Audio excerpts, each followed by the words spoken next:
कन्याकुमारी से कश्मीर, मणिपुर से मुंबई तक चलें जनता के मन की बात सुनने। बहुत सारे ऐसे राजनेता हैं जो अपने मन की बात सुनाते रहते हैं हमें, जहाँ पे कोई भेदभाव नहीं है कि इन्होंने क्या पहना है, मैंने क्या पहना है, मैंने बिंदी लगाई, इन्होंने नहीं लगाई है, ये क्या खाती है, मैं क्या खाती हूँ।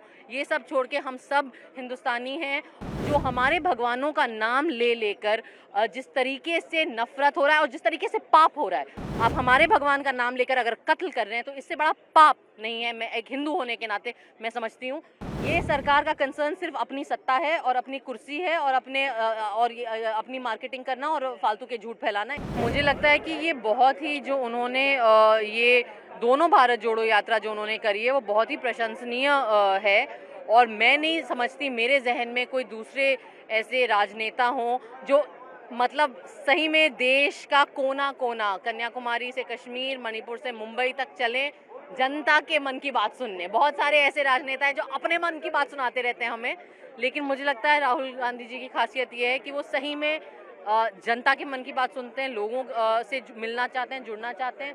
और ये जो अभियान है, चाहे वो भारत जोड़ो यात्रा था या ये न्याय यात्रा है, ये बहुत ही अच्छा है।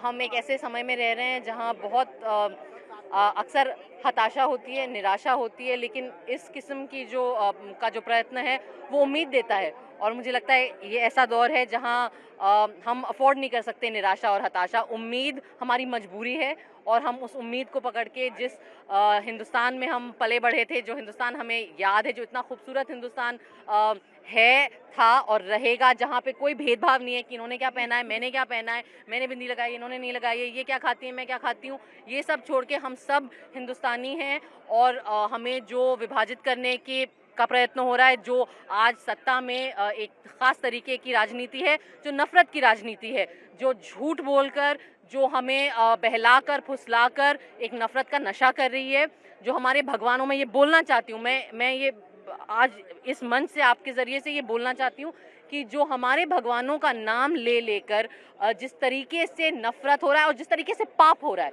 आप हमारे भगवान का नाम लेकर अगर कत्ल कर रहे हैं तो इससे बड़ा पाप नहीं है। मैं एक हिंदू होने के नाते मैं समझती हूँ। तो ये सब जो है इसके खिलाफ लड़ाई लड़ना बहुत ज़रूरी है। और मुझे लगता है कि ये जो अभियान है, ये जो प्रयत्न है राहुल जी का, कांग्रेस का और बाकी यहाँ नेता और जो सिविल सोसाइटी एक्टिविस्ट हैं, ये बहुत ज़रूरी है। काफी देर आपने बातचीत की राहुल जी, क्या कुछ बता रहे थे? कल चुनाव के तारीखों का ऐलान हो गया, कांग्रेस पार्टी को भी चुनाव में जाना है। मैंने तो हेलो बोला और मैंने कहा कि सर ये बहुत दिन बाद मैं इतने जल्दी उठ रही हूँ आपके चलते, ये कहा मैंने। अच्छा, इसी बीच ये कानून जो है लागू किया गया है, उस पर आपका क्या व्यू है? कौन सा कानून? CAA।